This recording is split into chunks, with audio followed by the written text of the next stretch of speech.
ஒரு மிகப்பெரிய திட்டம். திட்டத்தை கொண்டு வந்தது மட்டுமல்ல, அந்த திட்டத்தில் ஒரு மனித நேயத்தை எப்படி கொண்டு வந்து சேர்க்கிறார் நம்முடைய தமிழ்நாட்டுடைய முதலமைச்சர் என்பதை நீங்கள்லாம் கொஞ்சம் சிந்தித்து பார்க்க வேண்டும்.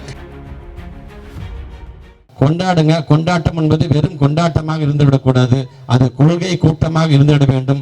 அதனால் நம்முடைய ஏழை எளிய மக்கள் ஏதோ ஒரு விதத்தில் பயன்பெற்றார்கள் என்பதுதான் எனக்கு நீங்கள் தருகின்ற மிகப்பெரிய பரிசு.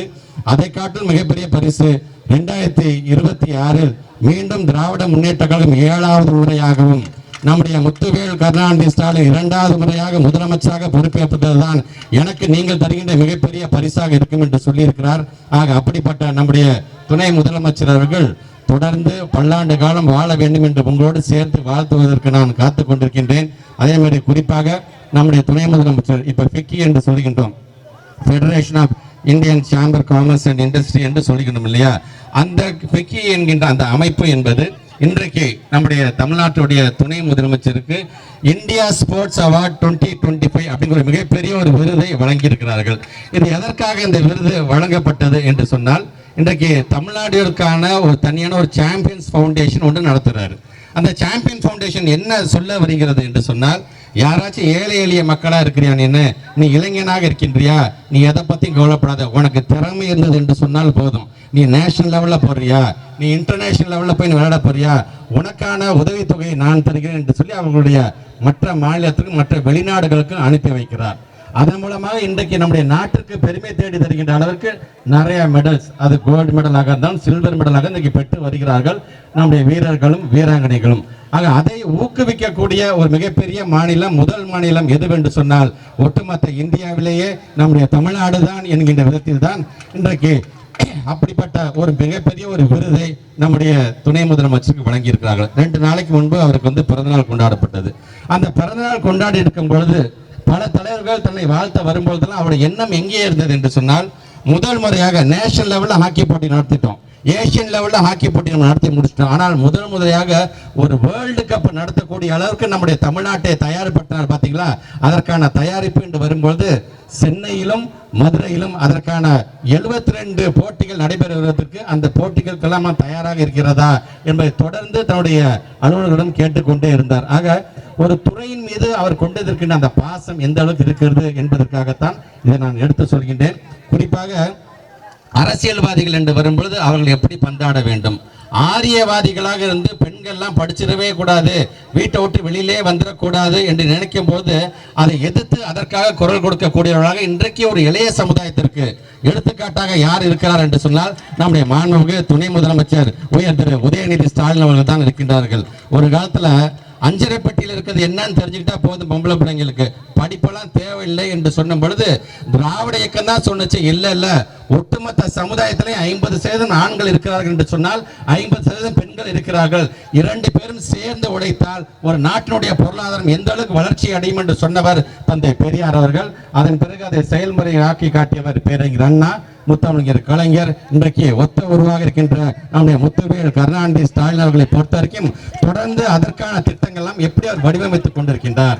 ஒரு திராவிட இயக்கத்துடைய நீட்சி கொஞ்சம் நினைச்சு பாருங்களேன். முதல்ல மதிய உணவுன்னு போட்டோம், முத்தமிழர் கலைஞர் அவர்கள் தான் அதை சத்தான உணவாக ஆக்கி காட்ட வேண்டும் என்று 5 நாட்களும் முட்டைகளை வழங்கியவர் முத்தமிழர் கலைஞர் அவர்கள். இன்றைக்கு அதோட நீட்சியாக நம்முடைய மாண்பு தமிழ்நாட்டுடைய முதலமைச்சர் காலை உணவு திட்டத்தின் மூலமாக ஒரு நாளைக்கு 20 லட்சம் பிள்ளைங்க காலம்புற வயிறார சாப்பிட்டுட்டு பள்ளிக்கூடத்துக்கு வராங்களே, அப்படிப்பட்ட காலை உணவு திட்டத்தை கொண்டு வந்து இன்னைக்கு ஒட்டுமொத்தமாக இந்தியா முழுவதும் தமிழ்நாட்டிற்கு வழிகாட்டி தான் இல்லை என்று சொல்றேன், ஆனால் ஒட்டுமொத்த இந்தியாவுக்கே திசை காட்டியாக இருக்கக்கூடிய நம்முடைய தமிழ்நாட்டுடைய முதலமைச்சர் என்பதை நிரூபித்து காத்தவர் நம்முடைய தமிழ்நாட்டுடைய முதலமைச்சர்கள். சரி, அது மட்டும் தானா?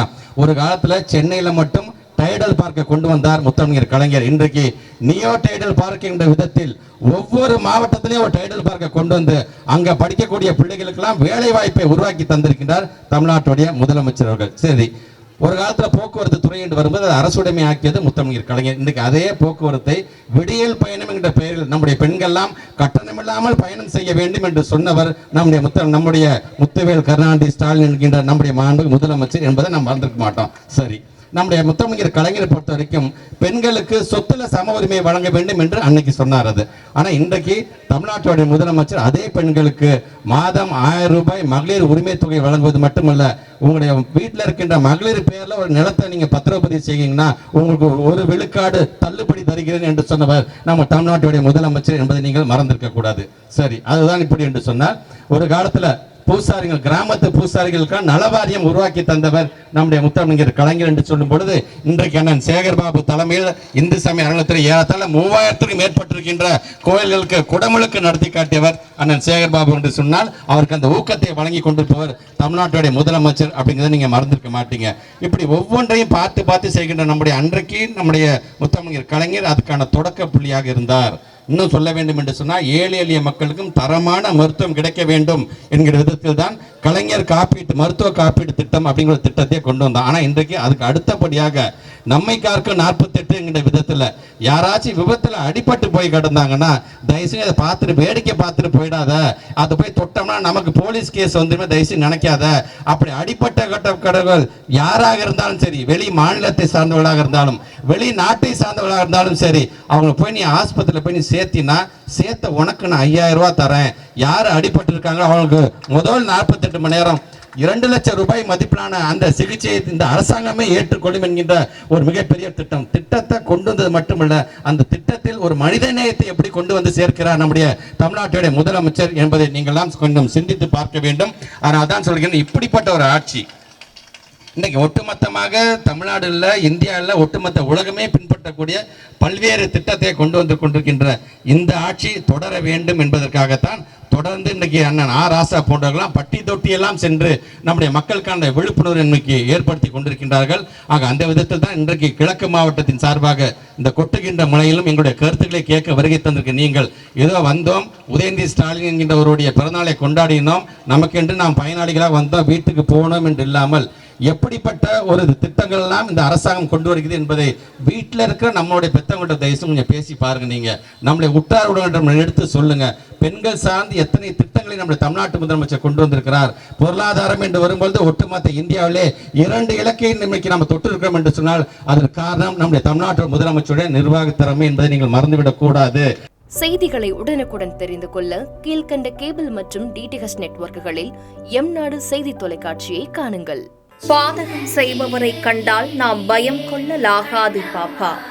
மோதி மிதித்து விடு பாப்பா, அவர் முகத்தில் உமிழ்ந்து விடு பாப்பா. அண்மை செய்திகளை உடனுக்குடன் தெரிந்து கொள்ள இணைந்திருங்கள் எம்நாடு தொலைக்காட்சியுடன்.